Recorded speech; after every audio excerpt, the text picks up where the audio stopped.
네, 국회의원이 이제 힘이 큰 것 같지만 사실은 4년 동안에 할 수 있는 일이 좀 제한적입니다. 그래서 어떤 우선순위로 해야 되느냐, 중장기적인 걸 어떻게 해야 되냐, 단기적인 처방을 어떻게 해야 되냐, 이런 문제가 있는데요. 저는 일단 민생경제가 시급하다, 서민경제가. 그래서 지금 정무위를 생각하고 있습니다. 정무위에서는 뭐 금융과 관련되는 부분, 그다음에 자영업체나 소상공인이나 뭐 이런 중소기업 관련되는 부분까지도 관장을 하면서 그 민생경제를 살뜰하게 살필 수 있는 상임위로서는 정무위가 으뜸이거든요. 그래서 개인적으로 지역에서 정치를 하려면 뭐 다른 상임위를 생각을 해야 되는데, 전반적으로 저희 원도심을 비롯하여 뭐 금천광장, 용암광장 해서 제가 목도한 이 민생경제가 너무 어렵습니다. 그래서 그 부분에 대한 것들을 1차적으로 빨리 해결해야 되겠다 생각해요. 단기적으로 일단 정무위를 가고 싶습니다. 우리가 자꾸 잊고 있는 게 있어요. 너무 거시적인 거라든가 당연한 거를 잘 잃어버리는데요. 청주는 충청도의 으뜸입니다. 수백 년, 거의 1000년을 넘어가는 고도이고요.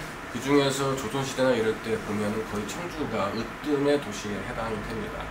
이건 뭐냐면 청주가 청주로서의 자리매김을 잃어버리면 청주의 중장기적인 항구적인 발전이 정지된다는 걸 뜻하는 거거든요. 그래서 청주의 발전 계획은 역사성과 문화성이 접목되지 않고 그냥 획일적인 개발로 가져가지고 청주의 미래는 완전히 닫혀버릴 가능성이 있다. 그래서 그러한 역사적, 문화적 컨셉을 살려나가는 쪽으로.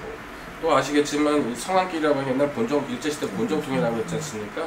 여기가 사실은 이 충북의 상권의 중심지였지요. 조선시대도 그렇지 않습니까?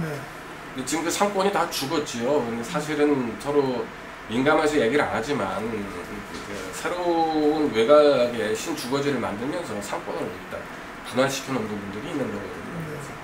이 상권을 분할시키려면 과연 기존에 갖고 있던 상권을 어떻게 보호하거나 어떻게 그 개념, 컨셉을 잡아 나갈 것이냐에 대한 연구가 좀 있어야 되는데 그 부분이 좀 부족했다, 이렇게 평가하고 있습니다.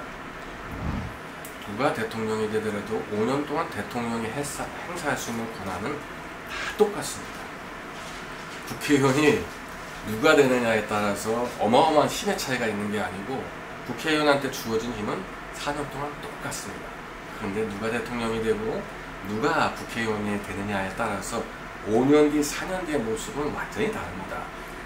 아주 천천히 변하기 때문에 도민들이 잘 못 느끼셔서 그럴 수 있는데, 지도자를 현명하게 뽑는 것이 굉장히 중요하다. 그 지도자를 어떻게 뽑을 거냐, 살아나온 인생을 조망해 보시면 그가 앞으로 어떻게 살아나갈지가 다 보입니다. 근데 입으로 얘기하는 거를 자꾸 믿으시고 그다음에 줄투표하시고 이러면 지역 발전이 좀 더딜 수 있다. 꼭 이 말씀 드리고 싶습니다. 누가 국회의원이 되건 누가 대통령이 되건 임기 동안의 권한은 똑같아요. 하지만 그 칼을 어디다 대고 어떻게 그 힘을 사용하느냐에 따라서 4년 뒤, 5년 뒤의 모습은 완전히 국가의 모습이 다르다. 이 부분을 좀 염두에 꼭 더 주셨으면 좋겠습니다.